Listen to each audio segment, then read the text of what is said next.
It's okay. Just about to send out a search party.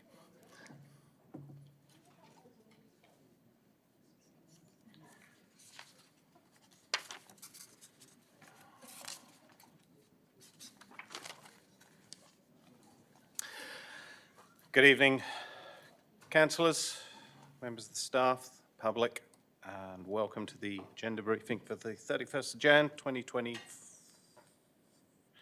It's not the 2024. 21st of February. Okay, just a reminder, please set your phones to silent. Okay, I'll declare the meeting open at 5:34. The City of Busselton acknowledge the Wardandi and Bibliman people as the traditional custodians of this region. We pay our respect to elders past, present and emerging. This meeting is being audio recorded for minute-taking purposes and also being live streamed on the City of Busselton YouTube. So welcome everyone who's watching us online. The prayer this evening will be read by Reverend Justine Richmond from St George's Anglican Church in Dunsborough. Thank you very much, Justine. Yes, please go up and just press the button that says press.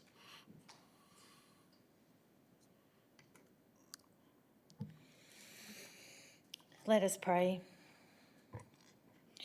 Gracious God, we pray for this City of Busselton, for its elected councillors and its officers.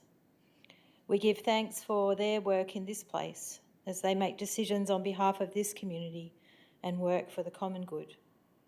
We bring this meeting before you now and ask that you bless all with a sense of wisdom, truth, imagination and energy. Pour out your blessing on our community, remembering those who do not experience harmony, justice or peace in their lives.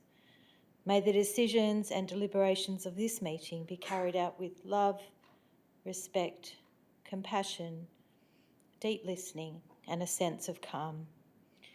Bless this meeting. This we pray. Amen. Amen. Thank you, Justine. We do understand if you need to leave, you may, but if you wish to stay, you can. Thank you very much for the prayer. Appreciate it. We have an apology this evening from Councillor Michaela Love. She said she's got COVID. I don't know whether I'm allowed to say that or not, but she has a valid reason. And we also have approved a leave of absence from Councillor Jared Kennedy, and this was approved on the meeting at the 31st of January 2024. I have no applications for leave. No. Just an announcement for myself. I would like to welcome the city's newest councillor. I think we've had a few the last few months, but it's good to have you, Councillor Richard Beecroft. Councillor Beecroft was sworn in on Monday. He's got an extensive knowledge within the aviation industry, and having lived in the district for the last 10 years, he'll be a welcome addition to the council. So congratulations and welcome. And just a little update, I guess, really recently, bit old news now, but just say that the jetty swim that we held on the 10th and 11th of February was a resounding success. The year before, I believe there was about 4,000 entrants, and this year was 5,300. We also had the big run, and it was just great to see so many people, a lot of money put back into our local community, which is great. And there was just generally great weather. It was nice and flat, and we, the record was beaten by, I think, 42 seconds. So that was absolutely amazing, which is going to make it very difficult for the next people, because I think the first 3 people came in under the previous record. Was achieved by an Olympian swimmer, but I think it'll add a bit more spark to the following years to something to beat. So that was great. So I have no disclosures of interest. None to declare? No. So firstly, I'll move on to item 5.1, which are the minutes of the council meeting held on January the 31st of 2024. And I just need to know that we confirm this is a true and correct record. Do I have a mover? Moved Councillor Richards, seconded Councillor Cagg. Any opposition? If not, Mr Mayor, can I just make a comment, please, that I understand that Mr Dickey, who's here tonight, has got an issue with some of the responses, and his questions weren't written properly when he delivered them. So I'm not sure what... Would that be amended in this meetings? Because the question has been raised today. It was raised in the January meeting. I think there is Mr Dickey will be asking the question today. Correct. So maybe we could, that amendment would... Can it be noted that there were... Noted that the person who received the questions was not happy may with the not have answer. been articulated properly, and the answer therefore may have been not Probably right. comes down to Regulation 11, which I think this council has discussed before around the summarising of minutes and questions. So I suppose if it's factually incorrect, look, I'm sorry, I don't have the benefit of discussing this with Mr Dickey. So if it's about not displeasure with the response and whether they feel that it's right or wrong, or whether it's been summarised in an inaccurate way, happy to understand that if that's the case.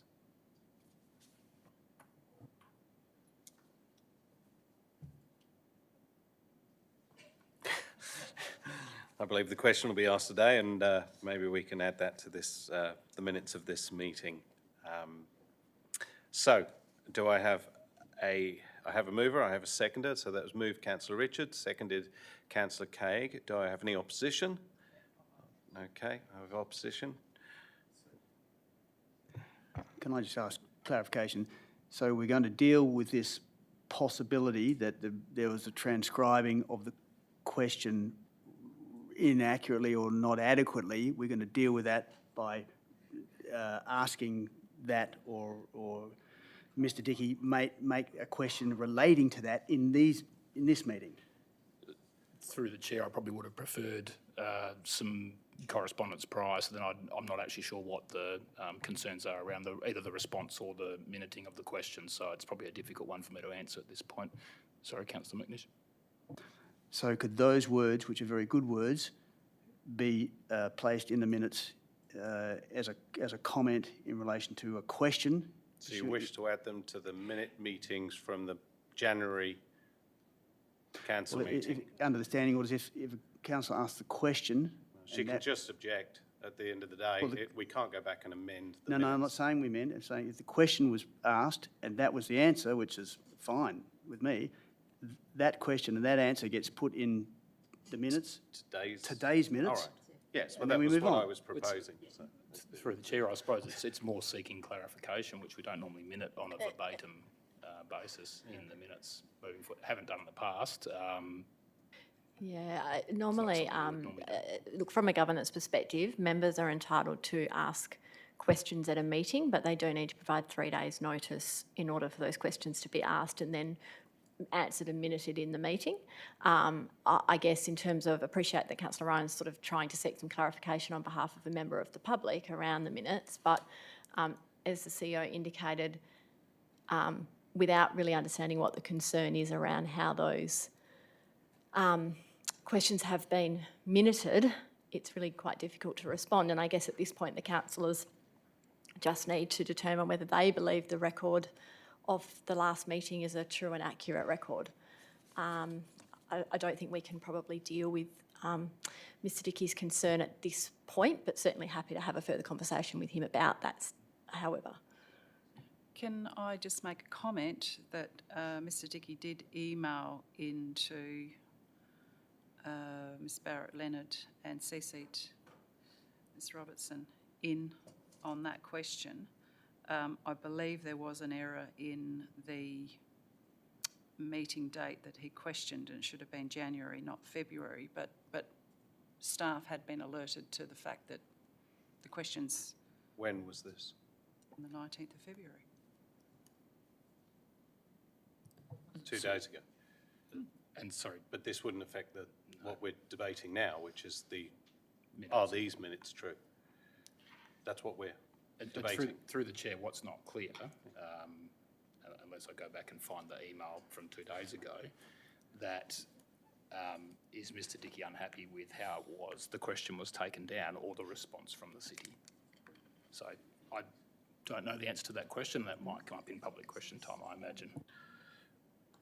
So I put the motion that the minutes of the council meeting held on the 31st of January 24 to be confirmed as true and correct. I have a mover still. I have a seconder. Do I have an objection? Okay. Therefore, I'll put the motion.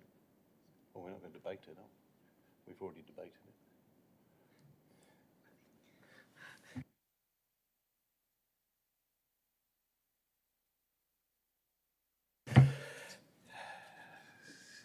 Councillor Richards, would you like to put forward your motion? Thank you. No, I'm happy to accept the minutes. Okay. Councillor Cagg, would you like to speak as seconder to this motion? Or reserve your right? Serve the right, but I believe what's there is what was said. Thank you very much. Do I opposition? Do you wish to speak to you? No, okay. Do I have a speaker for? Speaker against? If not, I will put the motion. All those in favour? All those against? It's carried 6-1. Thank you. Moving on to item 6.1, responses to previous questions taken on notice. We have 2 questions that were taken on notice in January meeting, the responses of which have been circulated and listed on the agenda.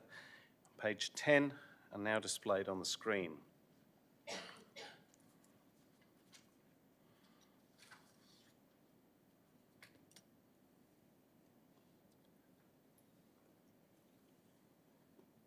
Was that the only one? Or was there any more?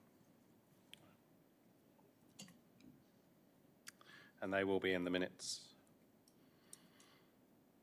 of this meeting. Okay, item 6.2 is question time. We have received 2 bookings from the public. At this time, we'll ask each person to come up in order of their booking. Please note the questions will be limited to 3 per person, and where time permits, we will invite other members of the public who wish to ask a question to come forward. And our first booking was from Mr. Rob Mildwaters. Rob, are you here? Yes.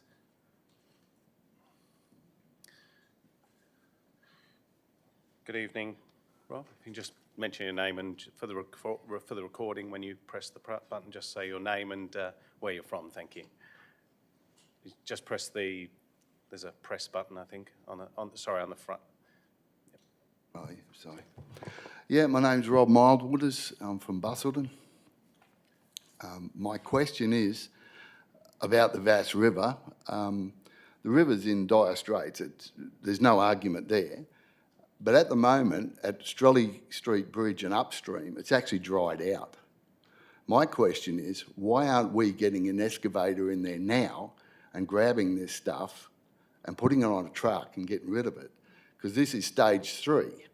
This is stage 3 we're talking about. Now, what we're going to do is wait for it to rain so that we can put a dredge on. This is absolutely stupidity. It's already compost, whatever you want to call it, and it's deep, deep, deep, deep. An excavator would sit on the shore, scoop it out, put it on a truck, and 95% of your worries are gone with stage 3. I just want to know why we don't do it. And I did ask the question in advance, so I'm hoping we get an answer. Thank you, Mr. Mulwater. Do we have a response at this point? Yeah, Mr. Darby. Sorry, Mr. Darby? Yeah, Oliver. Hey, Mr. Mildwaters. Thanks for the question and thanks for providing it in advance. I've just got a very quick response to that. I totally agree. The Vass River is a water body that's wet in the winter, ponds and dry sections in the summer. We're going out to tender very soon and we're going to be asking for alternative methodologies to remove that sediment.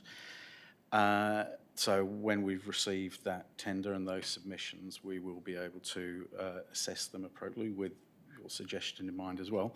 But we have to deal with the removal in the appropriate manner with the associated approvals. So if we can work that way through, then that's a possibility. So Mr. Darby, so there's currently no contract in place for that section of the river? No, we're going out to tender shortly with that. And was the idea to use an excavator ever raised because of the sort of the drier period of the summers? Look, I don't recall it being raised, quite potentially, and it is a potential option. Yeah, so this is something that could be put forward sooner rather than later then, or?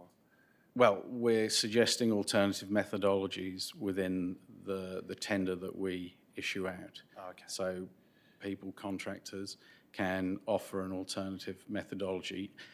The methodology has to adhere with some of the conditions that we have to adhere to. That's all. Yeah. So the environmental approvals. And just for Mr. Marwars, when would that, when is that tender date up? So that, because if it's in June, it's probably too late, isn't it? Look, I don't disagree with that, but can't go into the details of tenders and what we can and can't do, but there are opportunities to extend or change, but it has to be within the environmental approval process. Can I just ask, why do we wait for the tenders to, be put in so late? Why don't we get the tenders in early? So if anything weather-wise happens, we're ready to go. Mr. Marwaters, it comes down to the number of people and different jobs that we're actually doing all at the same time. So Well, you give me an excavator and a truck and I'll do it for you. I might come and have a chat with you. Trust me, I'd come down and give you a hand. Well, it's stupid because it's going to rain and then we're going to try and get a dredge to sit on top and separate water and the crap Mr. into bags. I don't wish to interrupt you, and I think it's a valid reason, but what we need to do is I'm happy to push your question and see what can be done. Do we need a tender? Why can't we just get a subcontractor in to actually, spend the limit, what we can do? If we did it for paving or something else, we'd be, I do understand that the time is of Well, the it's essence. another year lost. That's what's going to happen. It's another year lost, and we're going to be doing bags, and we're going to be doing some tenders. We're waiting for tenders. It's going to be raining. We're going to put a dredge on the river.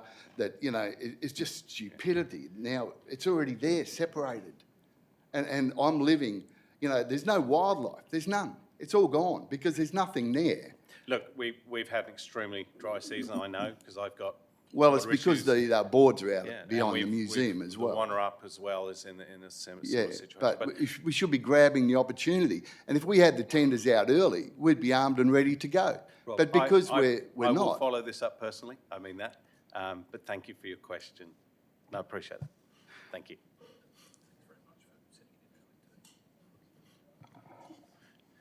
Yeah, and thank you. I do thank you for sending your question in early, which is giving us a bit more time.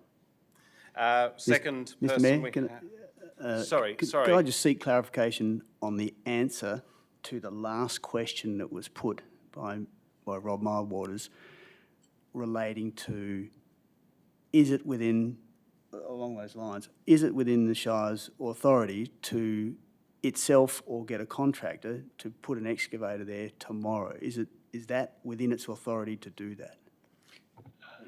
Through the chair, if I could, and Mr. Darby, feel free to jump in, but obviously tender regulations require us to have a process we go through from a procurement perspective, but more importantly, the environmental component of getting access to the water body to dig that out.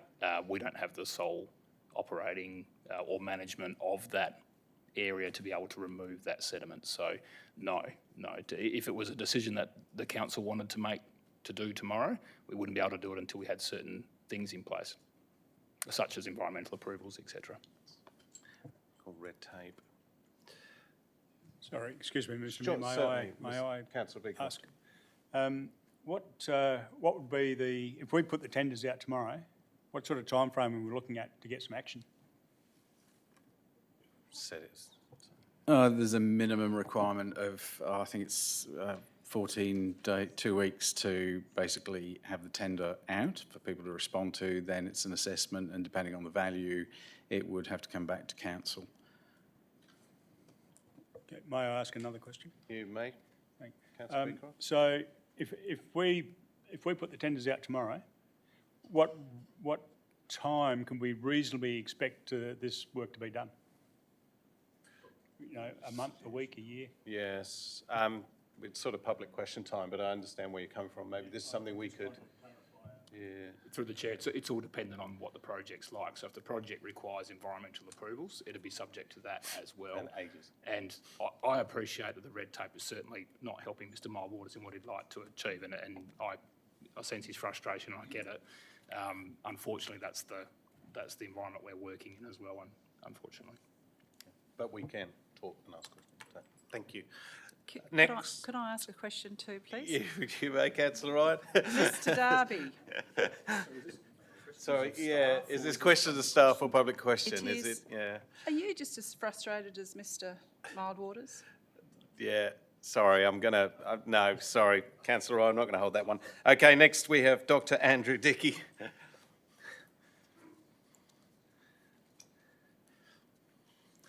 Please state your name and where you're from. Thank you.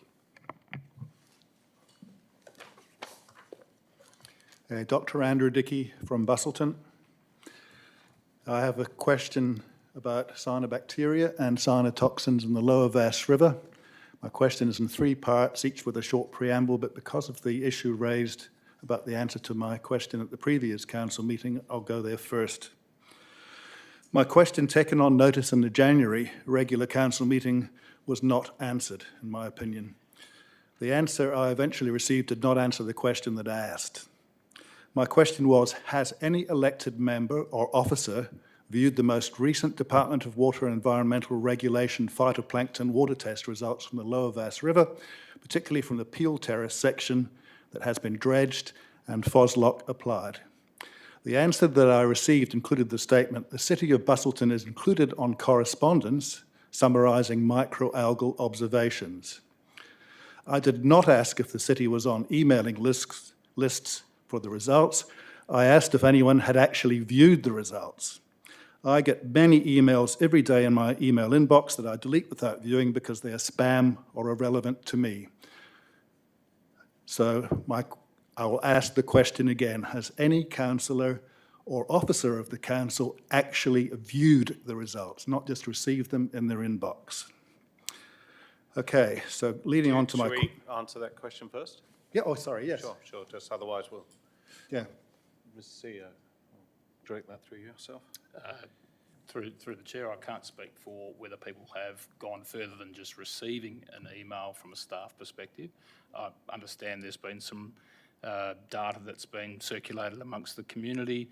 I'd have to get back to you on that one about from individual staff members. I'd like to think that staff members that come from the certain areas of the environmental health area, if they're getting those sorts of emails, would have seen them. Right. I'm happy for it to be taken on notice. Dr. Dickey, yeah. Your second question. In the answer to that question, the answer I received went on to say that the city takes advice from the Department of Health and DWER in relation to any resulting waterways management decisions, such as the erection of warning signs. So my question is, although there are permanent and temporary signs alongside certain sections of the river, why does the City of Busselton not follow all the advice of the Department of Health, particularly the advice, quote, issue community/social media health messaging to advise of the increase in cyanobacterial levels above the National Health and Medical Research Council recreational water guidelines levels in the lower Vass River? The Department of Health draft statement, which is sent to an officer of the council, which is supposed to be issued by the City of Busselton on social media or by community messaging, commences by saying, the City of Busselton, in conjunction with the Department of Health, are warning of a potentially toxic blue-green algal bloom that recently formed in the lower Vass River in Busselton. This is a mixed species bloom dominated by the species Dolichospermum cercinale and is concentrated around Strelly Street downstream to the footbridge area at Peel Terrace and Stanley Place. Question, why then have I never seen any public health warning about toxic cyanobacterial blooms on social media or on the City of Busselton's website or on the City of Busselton's Facebook page or in local community newspapers? Right. That's the part one of the question. We'll take that one on Okay, notice. I'm happy with that. Sure. There's a lot of wording in there, so Yep, there we'll want to is. get that right. Thank you. Basically, it's why have there been no warnings issued? Yeah. Other shires issue warnings, like Augusta, Look, for Blackwood River. I actually spoke with DEWA and Geocache today, and they said, I asked whether there was any in the river, and they say they test every week, and at this point, they have not got to that dangerous level. That is incorrect. So Sorry, I can't let that go. That is incorrect. Well, I've got a meeting with Geocache tomorrow, so I will ask the question myself. I've seen the water test results from December and January, and in the area of Strelly Street Bridge and the footbridge, there are more than 10 times the danger red alert levels of the NH and MRC. If DEWA's ignoring that, there's a problem. Sure. Well, we'll take that on notice, Okay. and we'll have an answer for you next time. Okay, so the next question is, the advice that is emailed by the Department of Health to the Council Officer Dion Spurgeon concludes with the statement, quote, "It would be appreciated if the City of Busselton confirm these recommended actions and provide the Department of Health with a final copy and web link of relevant community/social media health messaging in due course," end quote. Has this council officer who receives this advice from the Department of Health ever complied with this request to confirm that the Department of Health's recommended actions have been acted upon, and if not, why not? It's another one I'd have to take on notice. Thanks, Dr. Dickey. Fine, because thank that's you. a staff matter I'd have to chase up. And you'll be pleased to know the last one is a fairly short one. Number 4. Has testing of the air conditioning system in the council building ever been carried out for the presence of any of the cyanotoxins? And a related occupational health and safety question is, who is responsible for ensuring that council workers working on the riverbank are not exposed to cyanotoxins? And is the wearing of masks by these workers recommended? Once again, I'll take the first part of that question on notice. The second part of who is responsible, I am responsible for the safety of the City of Busselton employees. Right. And so you'll probably be aware that insurance does not cover breaches of work of the occupational health and safety best practice. I didn't catch the question there, sorry, Dr. Dickey. That's, There's been a recent change that the council cannot insure itself against breaches of the occupational health and safety. In other words, an accident happens, that's a different matter. If the council's not doing the right thing and somebody suffers a medical injury as a result, the council has to pay the money, not the insurance company. I will take your question on notice about the air conditioning. Thanks, And Dr. Dickey. Mr. Dickey, are you able to email at least me those questions so I can address those? Certainly will. Tk you. Yes. Thank you very much. Sorry, Councillor Ryan, Can I sorry. ask a question, please, of Dr. Dickey? Since a FOSLOCking has been done, do you believe that the cyanobacteria has reduced, or is it increased, or what's your... I know for 100% fact it has not decreased in the section FOSLOC between the footbridge along Peel Terrace and the Causeway Bridge, because I've seen the results for that. So you've seen the results? I've seen the actual hard data results. And they came from? They came from the phytoplankton laboratory at Bentley to DEWA and Joondalup to the health department in East So Perth. it's through DEWA, yep. Through DEWA, well, I get them from the health department because that's whom I contact, because that's who I dealt with for 20-odd years in the health system. All right. Yeah. So that, DEWA refuses to release them to me. They say I'm a mere member of the public and they do not release the results to members of the public. right. I just need to clarify facts Yeah. here, that's all. Health So- department. Okay, Yeah. thank you. Thank you. Do we have any further? Oh, sorry. Thank you, Dr. Dickey. Do we have any further questions from the public? Actually, the lady, Mariah, I just saw you at the back there. Sorry, her hand went up before you, Keith. It's all right, no rush. Is it still hot outside? Please state your name, where you're from. Thank you. And just, sorry, flick the microphone on. I don't know why. Thank you. It's Mariah and I'm from Busselton. I just want to welcome our new member. Thank you. I like your questions tonight, so that's good. I just wanted to basically ask a question in regards to the motion that Andrew's put in tonight, especially in regards to item 14.1. And in particular in regards to the extractive industry and customer service that I've experienced myself.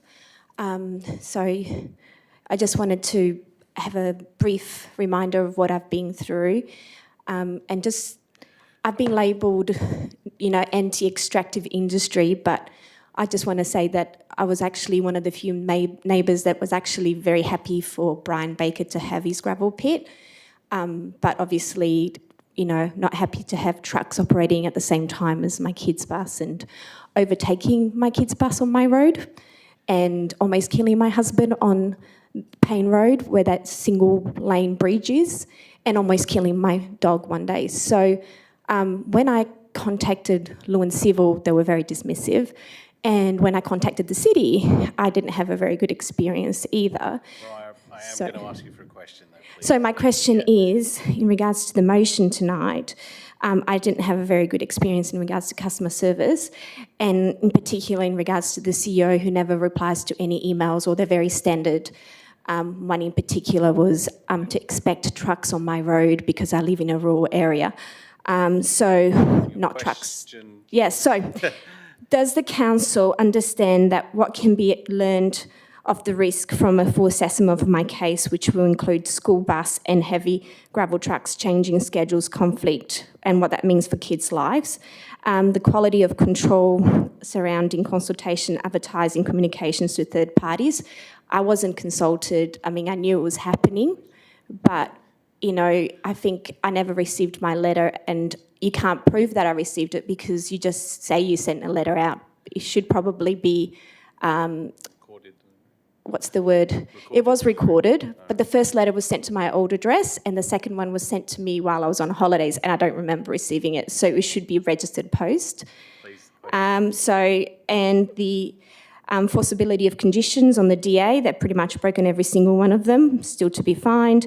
The quality and integrity of responses to complaints, if handled poorly, can lead to lawsuits. Mariah, sorry, I'm going to have to... So I just want to know if the council understands the importance of the actual motion that Andrew's putting forwards today, and if you can take that into consideration. I'll pass that question to the CEO, if I may. Yeah. Thank you for coming in tonight. So obviously this particular item is about a particular KPI and how it was written. I appreciate that you had some concerns around a complaint issue. Specifically about you never replying to emails and then just being generic. And obviously some people actually do the responses who are responsible for certain areas of the organisation, and that's quite common. The item is on the agenda tonight, which the councillors will consider and debate, and Councillor McNish's motion will be considered as well.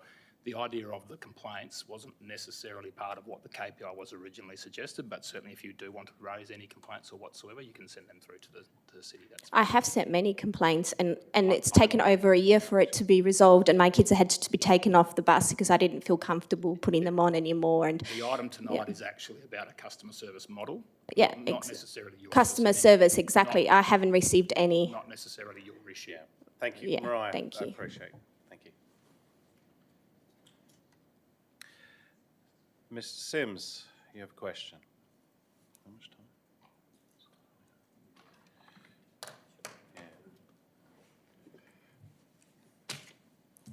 Good evening, councillors, officers. Thanks for the opportunity. I didn't collaborate with... Sorry, I know we know who you are, but just Keith because Sims, there's other people Busselton. watching, and for the record, you have to say your name and Keith where you're Sims, from. Busselton, that's fine. Thank you.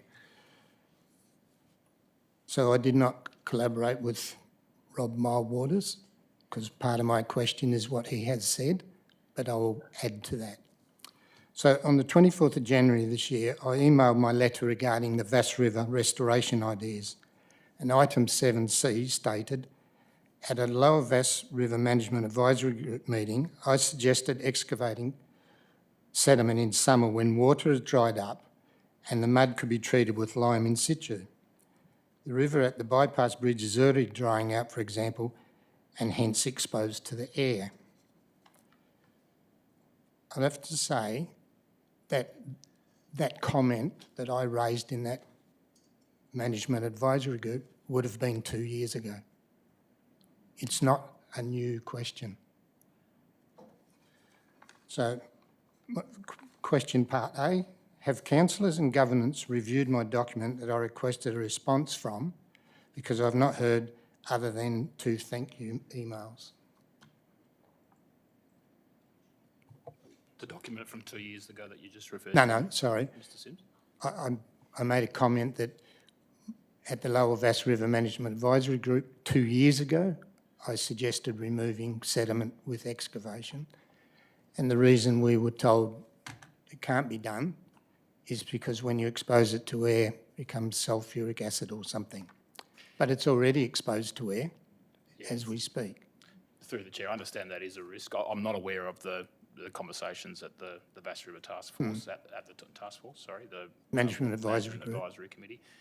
But certainly, as was, yeah, so it's probably dovetailing into Mr Mulwater's question earlier about being able to deal with that one now, not having the ability to actually undertake that work without those approvals in place from various agencies. We wouldn't be I able understand. to, yeah. Have we reviewed that document? Possibly. We could go back and have another look at it though, Mr Sims. Okay, because what the document is about what's been happening and what my suggestions were for to happen. I think if I could maybe, this might help, sorry, Mr Sims, is that obviously we had a delivery schedule under the plan, which I think was adopted back in either March or May last year. But prior to that, obviously, we're doing stage 1 and stage 2. Part of that wasn't actually excavation, so we were continuing with that program at the time. Obviously, as Mr Darby has mentioned in this next tender, we're looking at alternate methods to be able to look into. If we can get to those alternate methods, and then one of those is actually excavation, we can get the approvals and things in place to possibly do that, depending on the acid sulphate soils is a real risk, definitely. But that's probably an option that could come out of this tender process. Mr Darby? Maybe to answer Mr Sims, I have a copy of your letter and we will be providing a response to you. Thank you. That's all I wanted to know Yeah. on that. So the part that I was going to ask is why we don't excavate right now, because it'll never be drier than what it is right now. It's a record dry period. And then one handwritten note that it was at least 2 years ago, it was suggested in the Management Advisory Group, so it's not a new idea from me or anyone else. Part C, council meeting 31st of January, item 16.4 was resolved, C2401/22, to form a new committee for the waterways. How and when do you expect the committee to be formed? And will community members be given notice on how to apply to be a member? Through the chair, one of the items tonight is actually selection of council members onto the Waterways Committee that was decided at last month's meeting. And yes, community will be requested for applications through for the community members on that group. Okay, sorry, I missed the first part. Sorry, you're saying tonight we're actually voting, that's the... Sorry for pointing over here, Mr Sims. The reason for the board On up the there whiteboard. is that... Oh, okay. So if you can see up there, the top right-hand corner there, and sorry for those that are probably watching on live stream, you might not be able to see that. There's 4 councillor names there that have nominated for that Waterways Committee. So that's, and we'll be going through that process tonight through a nomination process. And for the community members, how will that process be? Advertising out to the community. Okay, thank you. And I'm sure you've guessed already, I will be applying. Thank you. The second question, agenda 14.1, customer service and communications, alternative motion. Item 3 of that motion said the CEO to engage an independent auditor to undertake a review of the city's complaint handling processes. The majority of the community voted against the saltwater building currently under construction via the catalysed survey, and the business case critical assumption of a state government grant was never obtained but completely ignored to proceed by the previous council. So my question is, does the council acknowledge there is a lot to learn and benefits having the appropriate type and degree of community communication regarding aspects of the BPAC saltwater project? An independent assessment, as raised in tonight's alternative motion, would be most helpful in improving this for future situations. Sorry, through the chair, obviously, as I mentioned before to the previous questioner, is that'll be up to council to decide tonight. I probably can't preempt what their debate may be, but I'd probably highlight that the purpose of the report is actually about a specific KPI set at a certain time around best practice models rather than specific issues itself. Yeah, because there's specific issues, and that was only one of them mentioned in that alternate motion, is why I've raised Yes, that. sorry, through the chair, that's the alternate motion, but that's not the purpose of the report. So then I'll let the councillors discuss and debate that tonight about whether they want to bring in additional things that they might want to look at into the future as they can. But the actual purpose of the report is to address the best practice model and some of the work that was done prior. So this is, if you're looking at specific issues, they're things that can be reviewed, and part 3 is something that I'm sure the councillors will consider tonight. Okay. Thank you. Thank you, Mr Sims. We've run out of time for any further questions, so if you have any, please write them in. Okay, I now move on to presentations with an interest. And at first we have Jen Mitchell, who's talking on item 11.1. She's an adjoining neighbour to the DA 23-203 building envelope modification, single house and swimming pool at 37 Corribine Drive in Yallingup. And she's with her husband, Mitch. Please flick your microphones on. Just for the record, say your name and where you're from. Evening, Mayor, councillors and staff. My name's Jen Mitchell and I'm from Yallingup. We're here tonight to encourage councillors to be courageous and protect the integrity of the city's planning scheme by standing up to the pressure of the applicant and staff to allow a development with non-compliant building height and building envelope. We can't emphasise enough how much this development will impact our visual amenity and use of our northern outdoor areas. Our house was designed to be solar passive with deciduous trees planted to ensure winter sun. All our living area windows and outdoor entertaining areas face north, looking directly at the southeast elevation. Planning staff did not come to our property to take photos to ascertain what impact would look like from our perspective. In the councillor's own words, this DA is considered to not be consistent with local planning scheme number 21 and the objectives of the zone within which it is located. Refusal to grant approval should be based on the following reasons, and I will address these issues where the DA is non-compliant. The first one is building envelope. Actually, I'd like to just state here that neither my husband or I are planners, and this is something that we've had to come to grips with, as I imagine councillors do as well. So there's a lot of technical things that we have to get across. The proposal includes the enlargement of the building envelope, which I know you did discuss before, from almost 2,500 square metres to 3,500 square metres, and the relevant standard in 4.34 is 2,000 square metres, and the attempt by the applicant to minimise the figures by using a difference in building sizes before and after rather than the total area is not only misleading but wrong. And in that I'm referring to where it just talks about an increase of 164 square metres in building area, and the house that's being replaced is 514 square metres, not including the pool and the deck. So it's often the way things are worded that can give you a different spin on things. Number 2, height. The scheme's building height requirements are required to comply with provisions for 4.8.6 in rural residential landscape zones. Any building shall not exceed the height of 7.5 metres. The applicant used average heights, which is immaterial to the statutory requirements and the actual physical impact.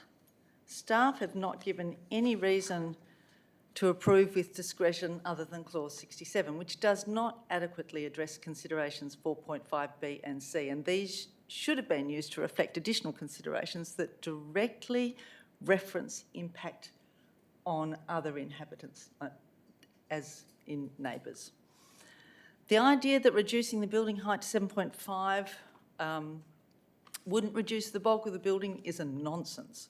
The extra 3 metres of the roof on the southeast elevation significantly increases the bulk of the building. No staff or councillor came to look from our perspective, and it is blatantly wrong of the applicant to say there is not an impact on us. We have as residents an expectation that the council will uphold its own planning scheme. The willingness of the councillors to accept the recommendation of planning staff without due regard for the scheme and without acknowledgement of the visual and amenity impacts of this development on us is concerning.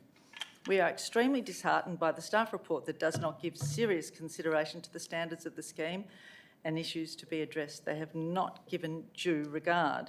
And I use this wording as it comes straight from your own planning scheme. Under delegated decisions in the planning, the WA government has said that clear and transparent planning decisions protect the integrity of the planning system and decision makers. The intent is to allow for decisions on discretionary matters to be clearly and consistently communicated so that it is apparent to an observer as to how the decision was reached. It is not clear or transparent why staff have used delegated decision making in this instance, either with the building envelope or the height.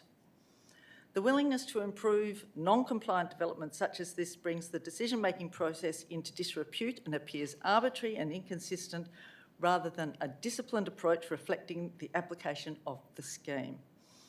The pressure in refusing this DA of going to SAT on appeal is not a valid reason for denying an alternate motion. The council should be upholding its own scheme requirements regardless of whether a DA may go to SAT and be approved. The decision to accept the staff recommendation reflects badly on the reputation of the city, the staff and the councillors. If you won't uphold your own planning scheme, who will and why are you here?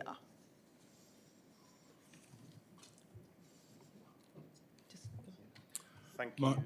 Oh, it's 5 minutes, but do you have a little, sorry, I'll give you a little leniency, thank you. My name is Ian Mitchell. I'd just like to add a few more comments relevant to the development. I would ask for the council's indulgence. I haven't turned my phone off as I'm a member of the Allinga Rural Bushfire Brigade and I need to be on call, and we have quite severe fire dangers at the moment. A condition in the recommendation of approval is use of vegetation for screening. The canopy of the stand of existing trees that staff refer to will screen a taller that will screen a taller proportion of the house sits at 30 metres or more, not 11 metres where the top of the house will be. Bare trunks offer no screening.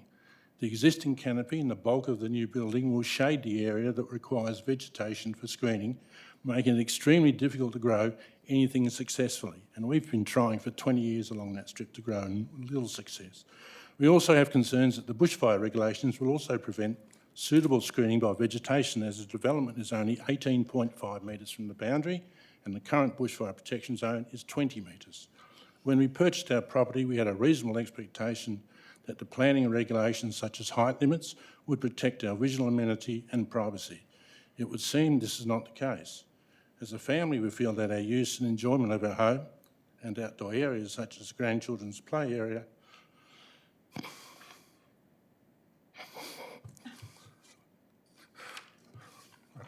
will be forever compromised by the obvious bulk of the building and the feeling of always being overlooked whenever we are outside. Excuse me.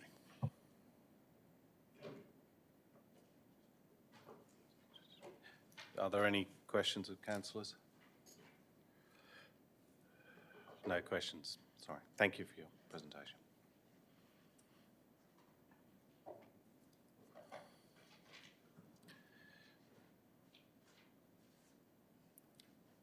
Next, we have Leon House, proponent, talking. So, are you the architect or the? Yeah. Yeah. Okay. Sure. Thank you. Thought if you could state your, put the microphone on. Just state your name and sorry. Yeah, just the button. Is there a press thing? That's it. Hello. Yep. Thank you. Have we got a visual presentation as well? Yeah, there it is. Hi, I'm Leon House to be exact, from Perth. Okay, 5 minutes, let's go.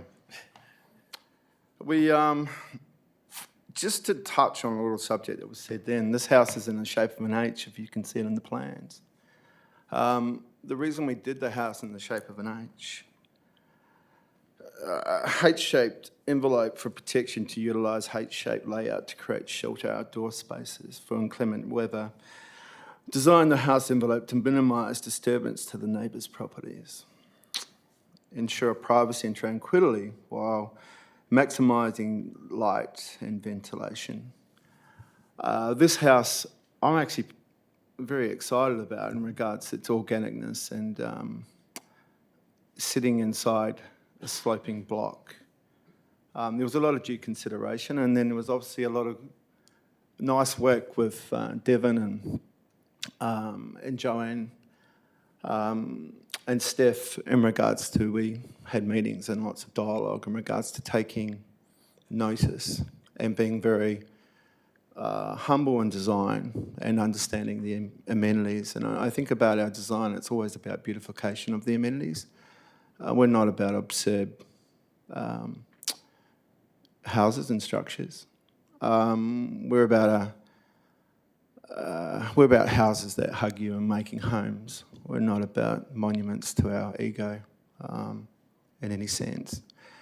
We're in this, even the first time looking at the block, we saw the slopes and the movement, and we saw this. I think there's another, I don't know if there's another visual. Yeah, we wanted to use materials and balance and local, so it didn't look like it was suddenly appeared like a Martian out of outer space.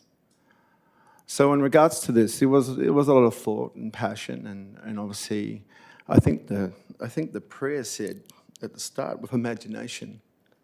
So I like that prayer. That was very on point. We did use a lot of imagination, but we're also careful of the amenities that were around, and obviously the people that want to have this house, we responded to, you know what it's like these days, you have to respond to many, many things. And then have an outcome. We did work with the team that you have in regards to lowering it, in regards to when we got asked. And it was with no issues. We slid it down the hill, we spoke to them, and we said, how would you feel would be a better outcome? And we weren't like, oh no, we're not going to do that. We're not for a fight. We're here to make a home, and we think at this point, I think a pitch roof came up before. I think there was a bit of chit-chat about pitch roof. I can't remember where it came from. Yeah. The pitch roof is one of holding on to a little bit of heritage. Flat roofs are no good for rainwater coming off the roof. It's not sustainable. It's strong. It has a degree of, you can see the timber beams in there, that when you sit inside this house, you will look out and feel that you're actually still outside, but you're inside. The back al fresco area is we definitely brought it in because you know what the weather's like. This picture is a prime example of that whole area that's actually surrounded by the building. So I was very, very aware of outside people and also the privacy of inside. It's a big thing these days.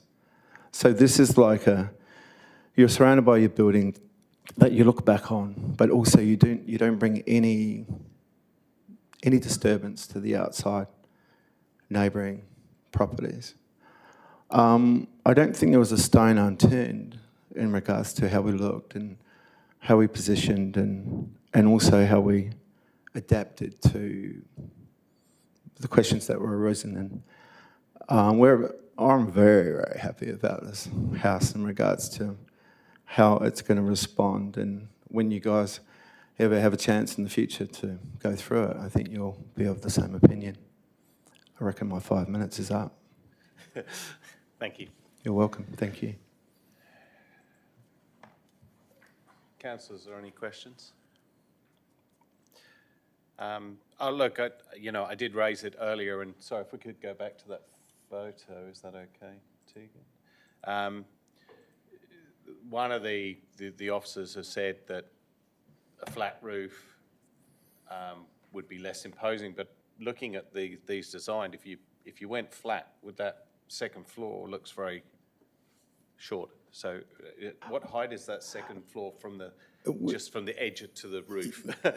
Yeah, when you're standing... You look out of it. Can you look out of it? We do this a lot in New Zealand. in Queenstown especially, when you stand, it'll probably just be the corner before the roof starts sloping is around about 1900, 2 metres, and there it goes. So we're actually using the roof space as head height. So we get a little bit more of a cabin feel. So Stepping, you wouldn't, obviously, if you're stepped inside, your angle of looking would be like that, not like that, would it? yeah. Yeah, so we haven't gone to 2.4 and then pitched the roof. We're bringing the roof down onto us. There's actually skylights on the internal H, to pick on the northern sun aspect. And sorry, are we looking at the northern, this is the back, is it? Yeah, this is looking to the east. That's east, is it? Yeah. So where's the north side is on the far? The north is on the far so side. So it hits the two sides? Yeah. Okay. So both the roofs are actually, one roof is sloping obviously south, the other roof is sloping in towards the, into the north. So the actual roof inside, we're not a big aircon. We really want to make the house kind of very passive in regards to its movement. We're not a big relier on any kind of outside mechanical situations. Thank you. Okay. No further questions. We have a question from Councillor Richards. Sorry, I just want to clarify with planning, because reading through the report, it appears that it complies in all aspects. I'm empathetic to the neighbours' feelings about their amenity, but in terms of making a decision, it comes down to does it comply, and the report suggests that it does comply. That's your view? Through the chair, I think I answered a similar question at the last meeting in that you're exercising discretion. So the two elements of discretion around the building envelope size and the height of the building. The officer recommendation is that when all the factors around sloping site and the proximity of other dwellings as to whether going over the 7.5 metres, that those impacts are mitigated because of the distance to other properties and the form of the building, and officers believe that it's worth using discretion in this instance, but that's up to the council when they make their decision. No further questions? Thank you. Thank you.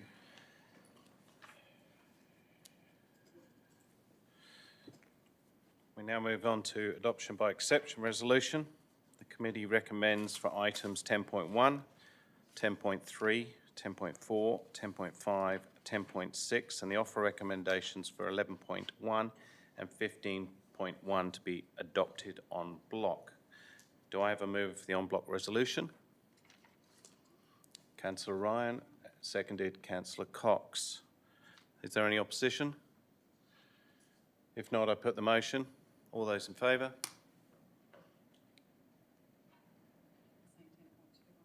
I didn't include 10.2. I didn't include 10.2. No. Yeah, sorry, I've taken that out. Sorry. Carried 7-0. Thank you.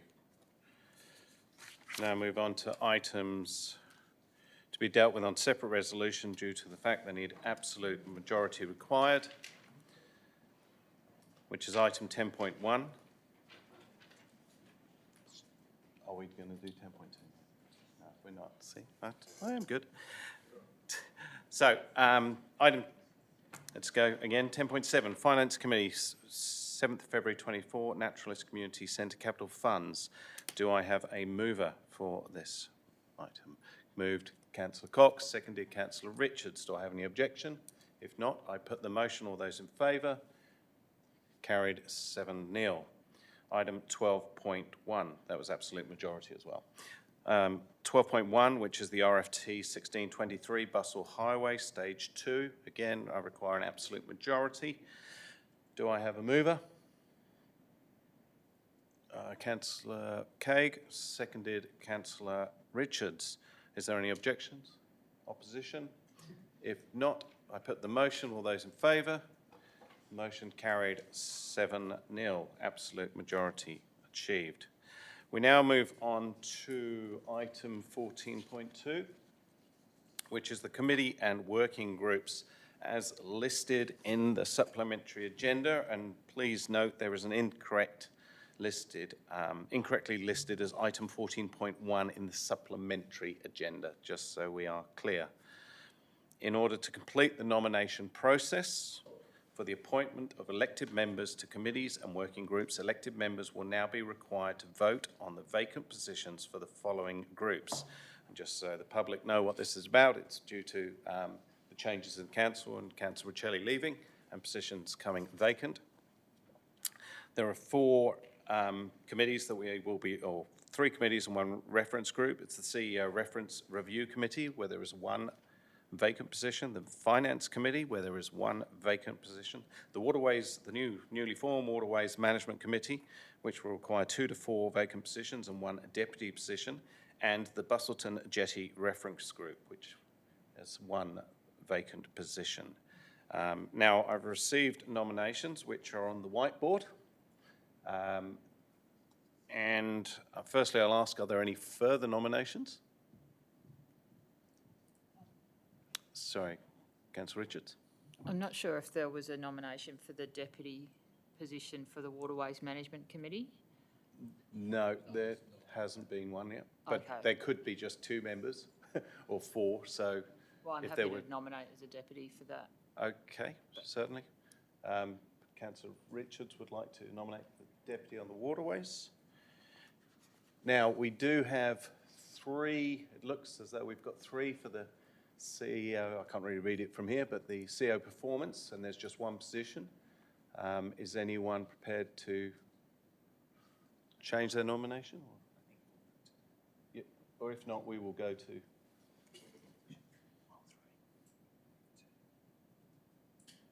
So I'm just saying, I'm just seeing the negotiation, but if not, we'll go. Councillor Richards, you have a further question? Oh, sorry. No, that's okay. Okay, look, no changes there. So as there are more nominees to the positions, we will go to a ballot. And then let me explain. Each elected member will be required to write down the name of their preferred nominee on the ballot paper for each group. Then governance staff will tally the votes. In the case of a draw, these names will then be drawn from balls from a box. The old balls are coming out. While we undertake this voting process, I will recommend we suspend standing orders. Now, I just want to clarify, when there is only one, all right, so we'll only be voting on the 3, won't we? Because there's only one position for 3 of those. So we only put one name down. Yes. It's not 1, 2, or 3. Okay. Sure. Okay, so do I have a mover to suspend standing orders? All right, sorry. All right, I will just reiterate now. I'm looking for a mover for the following motion: to suspend standing orders for the nomination of members to the following committees: the CEO Performance Review Committee, the Finance Committee, the Waterways Management Committee, and the Busselton Jetty Reference Group. Do I have a mover to suspend standing orders until the conclusion of the voting? So I have a mover, Councillor Richards, seconded Councillor Ryan. Is there any opposition? If not, I will put that motion forward. All those in favour? Carried 7-0, no opposition. I now suspend standing orders at 6:37. And I will hand over to governance to take over this process. Ooh, I'll stretch my legs.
Councillors, just so we're clear, we are now only voting on the CEO performance review with nominations from Councillor Craig, Councillor Love and Councillor McNeish, is that? Sorry, yes. Yep. I'm really struggling to see from here. But thank you.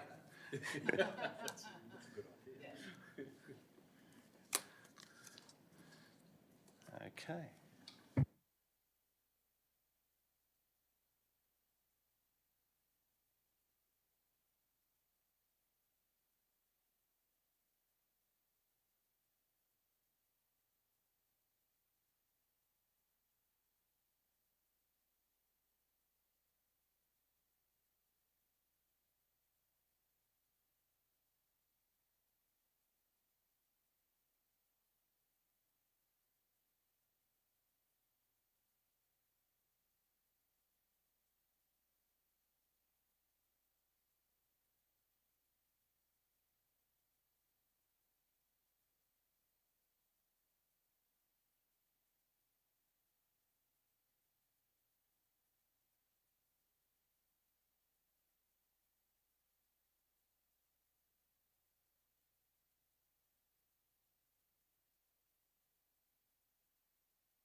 Okay, so councillors, the results of the ballot is 3 votes for Councillor Craig, 3 votes for Councillor McNeish, and 1 vote for Councillor Love. So as a result of that, what we will do is that we will Councillor Love comes out of the ballot, and we will ask for a second vote with just Councillors Craig and McNeish, and we have that vote with a second time, which shouldn't have a draw, which would determine an outcome. If it was a draw, obviously we would draw the opaque spheres, the blue ones. Can we just use the finance one? You want if we got cross it out, right? See pieces of paper. Oh, you got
Do you wish me to unsuspend first?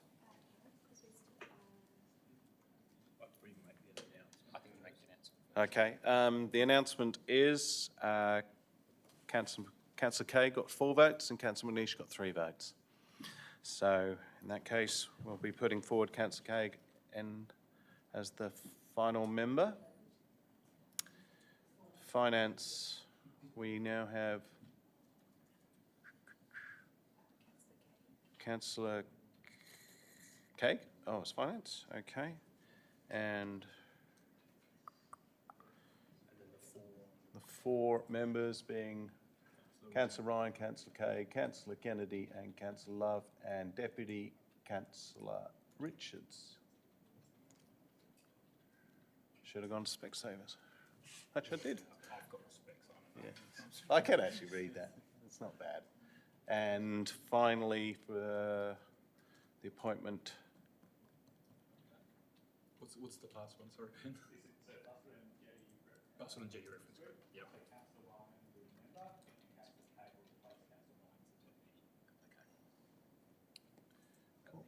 Yep.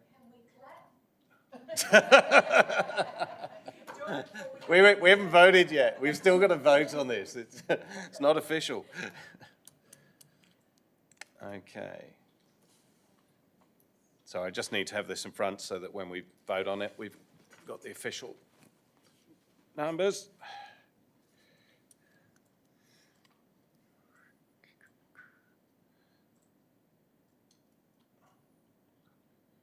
Don't rush. We're not all watching you. Oh, no, we are.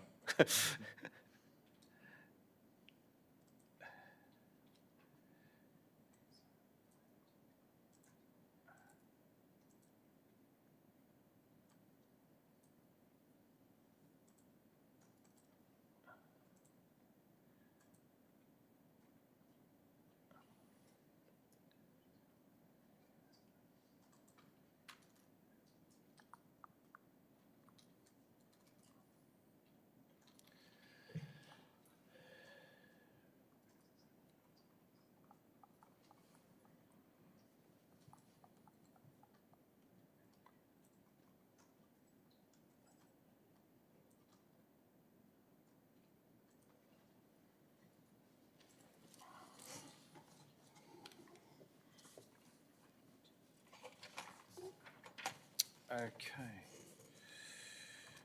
I will now suspend standing orders. Yes, I've done that now. Look at it. Okay, with the voting process complete, we will resume standing orders, which were suspended as per the motion until the conclusion of the voting process. Standing orders will resume now at 6:50. The recommendations for item 14.2 will be put into 2 parts due to the requirements for an absolute majority for part 1 of the recommendation. So for part 1, as you see in front of us for the committee meetings, being that of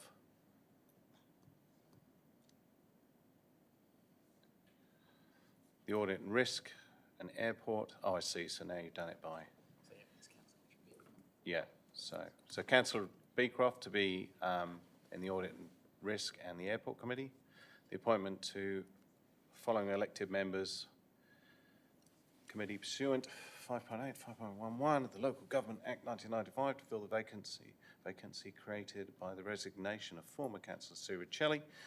So the CEO Performance Review Committee now becomes Councillor Val Caig. For the Finance Committee, it becomes Councillor Val Caig. And the appointments elected members to the newly established Waterways Management Committee pursuant with section 5.8 and 5.11A of the Local Government Act 1995. These new members will be Councillor Anne Ryan, Councillor Jared Kennedy, Councillor Val Caig, Councillor Michaela Love, with a deputy member being Councillor Jodie Richards. And appoints Dr. Bob Jarvis, Linda Miles, recognise that name, Albert Hack. Sorry, I'll just let you read this. For the Meelup Regional Committee. Okay, if everyone's happy with that, do I have a mover for that motion? moved Councillor Richards, seconded Councillor Ryan. Is there any opposition? Being no opposition, I put forward the motion. All those in favour? The motion is carried 7-0. Absolute majority. Now you can clap. Not that I normally allow clapping in this chamber, but I will on this occasion. Do I have a mover for part 2 of the recommendation as specified in front of you?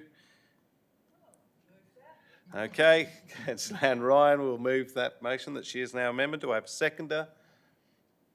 Councillor Richards. Is there any opposition? Yes, seeing there's no opposition, I put forward the motion. All those in favour?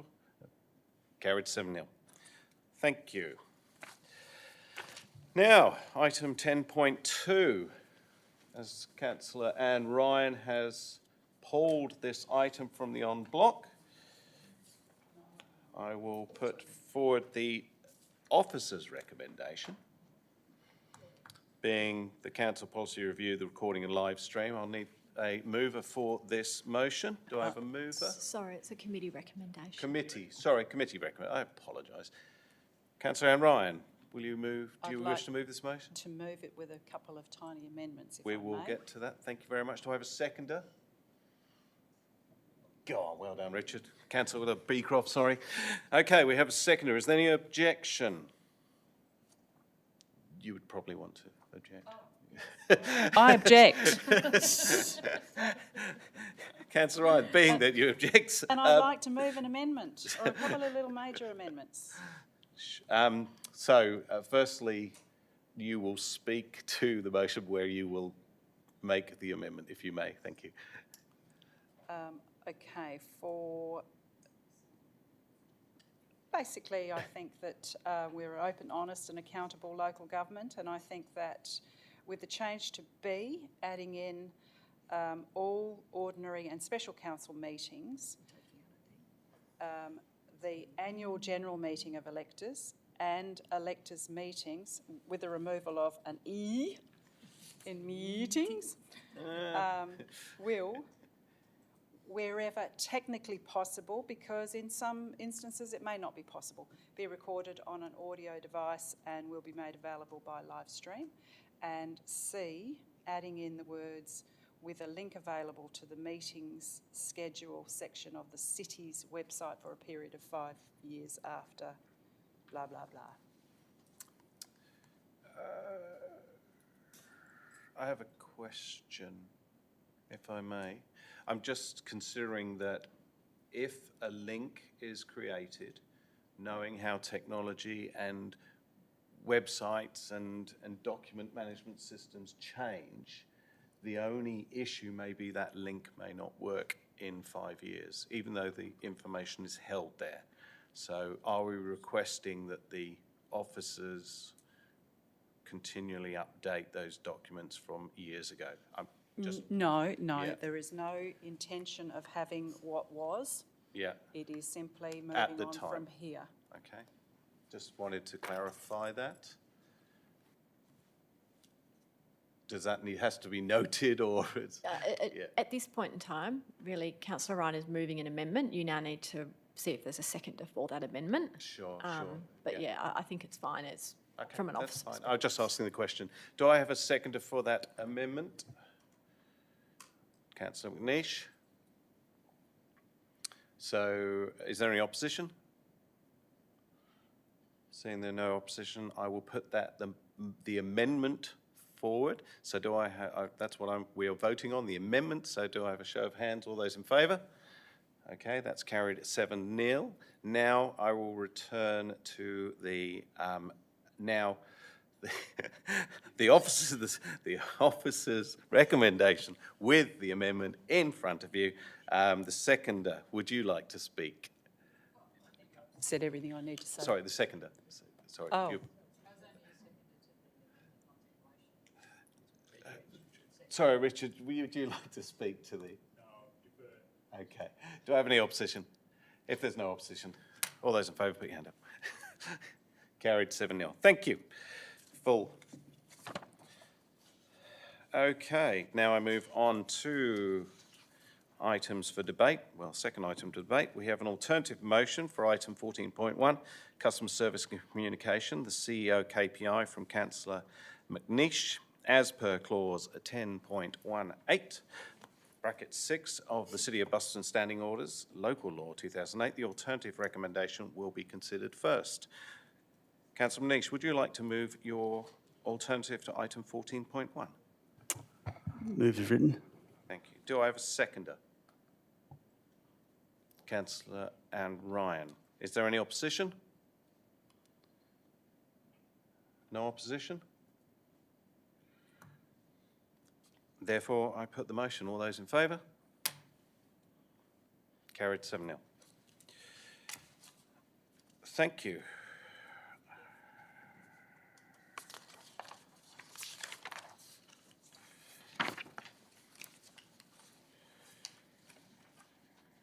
Being no further items,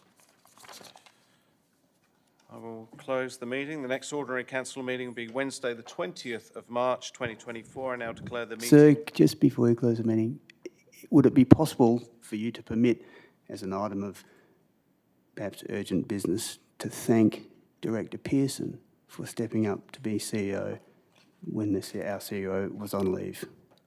Is that possible? No. Right. It would just be nice to have it minuted. Okay. I now declare the meeting closed at 6:58, and thank you everyone for your attendance. Thank you. You can leave.